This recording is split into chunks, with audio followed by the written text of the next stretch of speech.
Every time you look in the mirror and think you need to change something about who you are, Carl Jung would be shaking his head and saying, "You're looking in the wrong place. What you really need isn't about becoming a better person.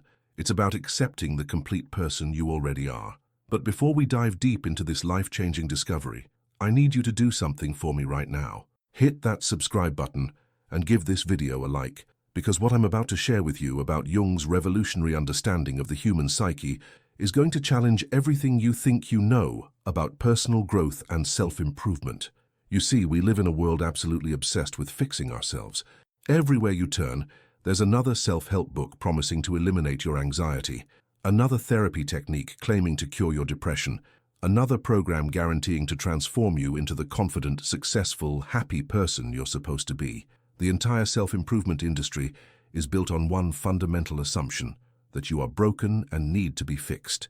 But Carl Jung, the brilliant Swiss psychiatrist who revolutionized our understanding of the human mind, discovered something that turns this entire approach completely upside down. After decades of working with patients, after analyzing thousands of dreams, after diving deeper into the human psyche than perhaps anyone before him, Jung came to a startling conclusion. The problem isn't that you're broken. The problem is that you're trying to become someone you're not, instead of integrating who you actually are. This discovery didn't come easily to Jung. In fact, it emerged from his own personal crisis, what he called his confrontation with the unconscious. In 1913, at the height of his career, Jung experienced what many would call a nervous breakdown. He was seeing visions, hearing voices, experiencing dreams so vivid and disturbing that he questioned his own sanity. But instead of trying to fix himself, instead of trying to eliminate these experiences, Jung did something revolutionary. He decided to explore them. He began what he called active imagination, deliberately engaging with the figures and images that emerged from his unconscious mind. He drew them, he dialogued with them, he tried to understand what they were trying to tell him. And through this process, he discovered that these seemingly pathological experiences weren't signs of illness. They were signs of his psyche trying to become whole. This led Jung to one of his most important insights. What we call psychological symptoms are often not problems to be solved, but messages to be understood. Your anxiety isn't just random suffering. It's your psyche's way of telling you that something in your life needs attention. Your depression isn't just a chemical imbalance to be corrected. It's often your soul's response to living a life that doesn't align with who you really are. Jung called this process individuation, and it's perhaps the most misunderstood concept in all of psychology. Most people think individuation means becoming unique or special, standing out from the crowd, expressing your individual personality. But that's not what Jung meant at all. Individuation is about becoming whole. It's about accepting and integrating every part of yourself, especially the parts you've been taught to hide, deny, or fix. Think about this for a moment. How much energy do you spend every single day trying to suppress certain thoughts, emotions, or impulses? How often do you catch yourself thinking, if only I could stop being so anxious, or if only I wasn't so angry, or if only I could be more confident, or if only I wasn't so sensitive? You're essentially at war with parts of yourself, and Jung realized that this internal war is what creates most of our psychological suffering. But here's where it gets really fascinating. Jung discovered that the parts of ourselves we most want to eliminate are often the very parts that contain our greatest potential for growth, creativity, and authentic power. He called this rejected aspect of ourselves the shadow, and understanding your shadow is absolutely crucial to understanding why you don't need fixing. Your shadow isn't evil or bad, despite what you might think. Your shadow isn't some dark, sinister force trying to destroy your life. Your shadow is simply the collection of all the parts of yourself that you've learned are unacceptable. It's the repository of all the qualities, emotions, impulses, and aspects of your personality that you've been told are wrong, inappropriate, or dangerous. Maybe you learned as a child that anger was bad, that good people don't get angry, so you pushed all your anger into the shadow. Maybe you learned that being vulnerable was weak, that showing emotion made you a target, so you hid all your sensitivity there. Maybe you were told that being too confident was arrogant, that humble people don't assert themselves, so you buried your natural assertiveness and ambition in the shadow. Maybe you learned that sexuality was shameful, that desire was dirty, so you repressed your natural sensuality. Maybe you were taught that being selfish was the worst thing you could be, so you pushed all your legitimate needs and wants into the shadow. Maybe you learned that being different was dangerous, that fitting in was survival, so you hid your authentic self in the shadow. The tragedy is that when you reject these parts of yourself, you don't actually eliminate them. This is one of the most important things Jung discovered. You can't actually get rid of aspects of your personality by denying them. You just lose conscious control over them. They don't disappear, they go underground. And from there, they influence your behavior in ways you don't even realize. Have you ever wondered why you keep attracting the same types of problems in your relationships? Why you seem to date the same kind of person over and over again, just with different faces? Or why you react so strongly to certain types of people?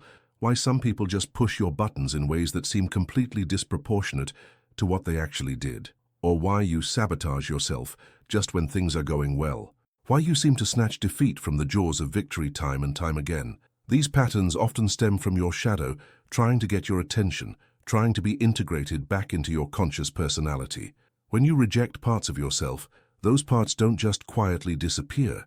They become autonomous, they start operating independently of your conscious will, and they begin to influence your life in ways that can feel completely out of your control. Jung understood that the goal isn't to eliminate the shadow, it's to develop a conscious relationship with it. When you can acknowledge and accept these rejected parts of yourself, something absolutely magical happens. Instead of being controlled by them unconsciously, you can choose how to express them consciously.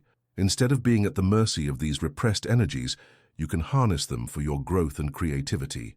Let me give you a concrete example that might help you understand this better. Imagine you've always thought of yourself as a nice person, someone who never gets angry, someone who always puts others first, someone who's always agreeable and accommodating. This is your persona, the mask you wear in the world, the version of yourself you present to others and often to yourself.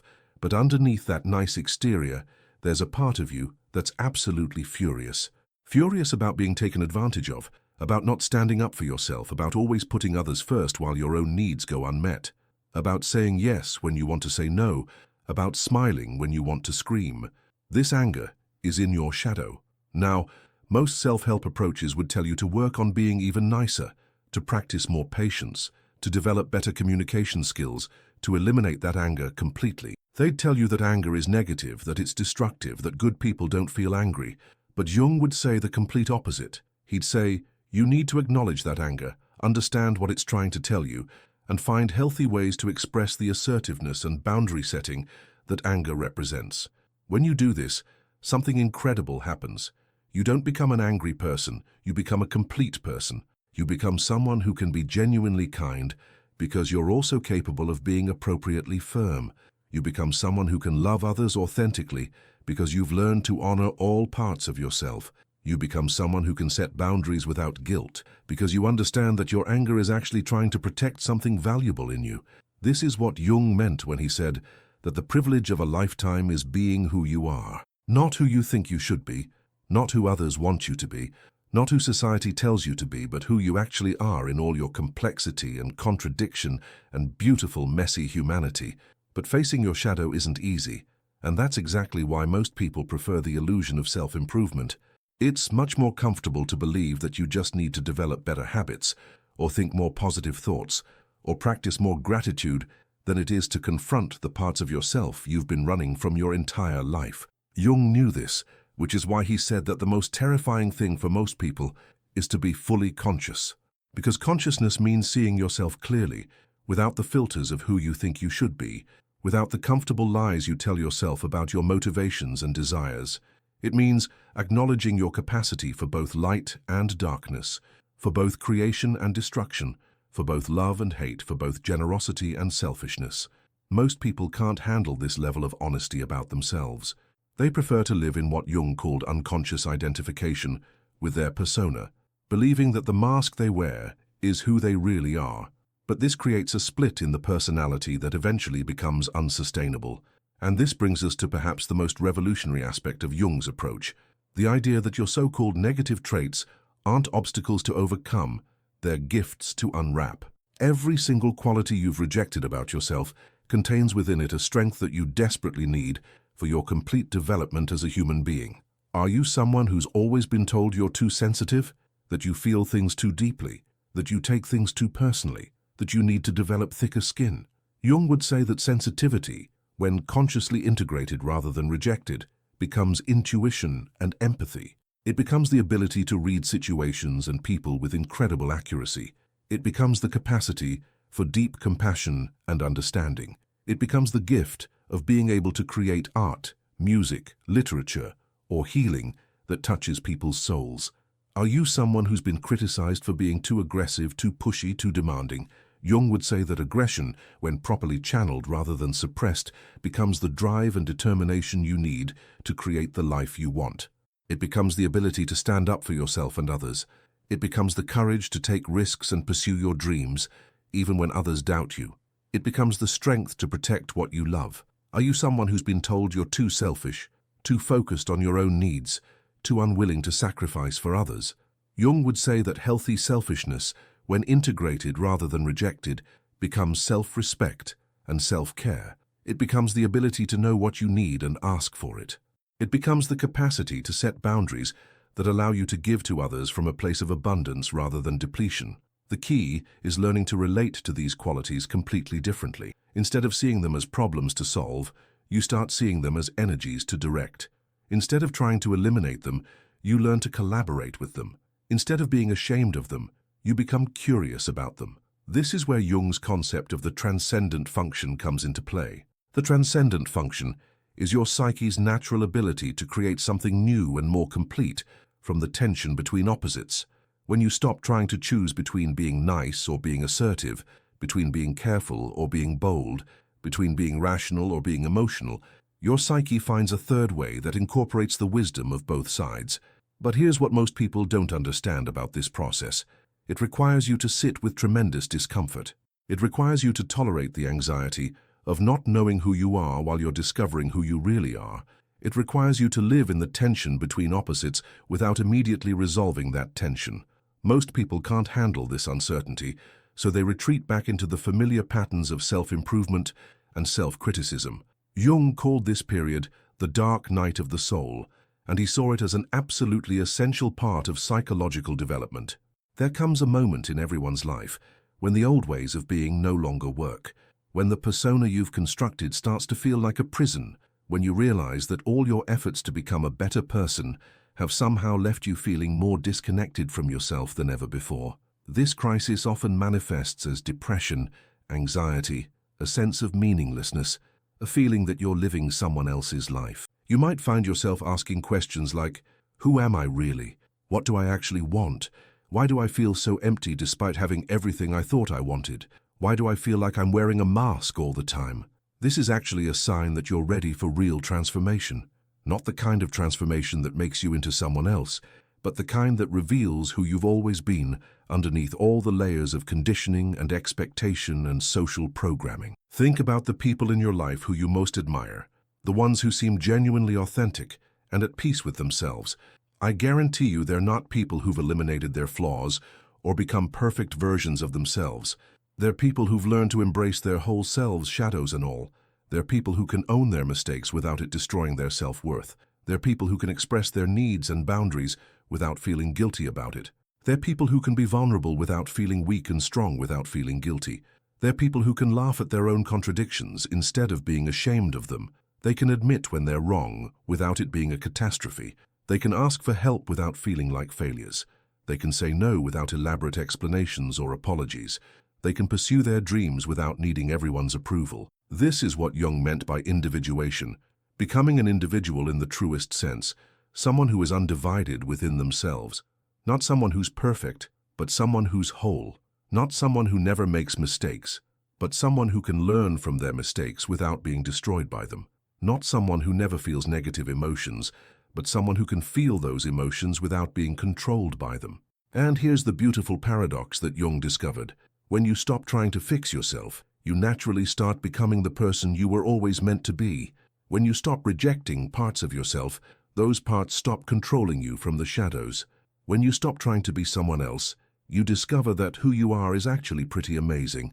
But this process requires tremendous courage. It requires the courage to look at the parts of yourself you've been avoiding your entire life. It requires the courage to feel the emotions you've been suppressing since childhood.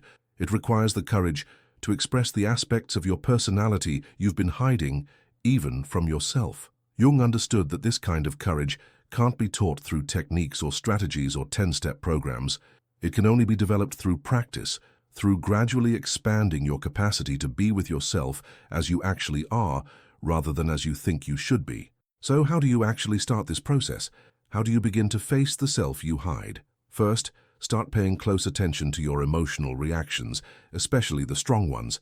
When you have an intense response to someone or something, ask yourself, what is this showing me about myself? What quality am I seeing in them that I've rejected in myself? Your triggers are often your greatest teachers because they point directly to your shadow. The things that annoy you most about other people are often the very things you've disowned in yourself. Second, start questioning your self-improvement goals. Instead of asking, how can I become a better person? Start asking, how can I become a more complete person?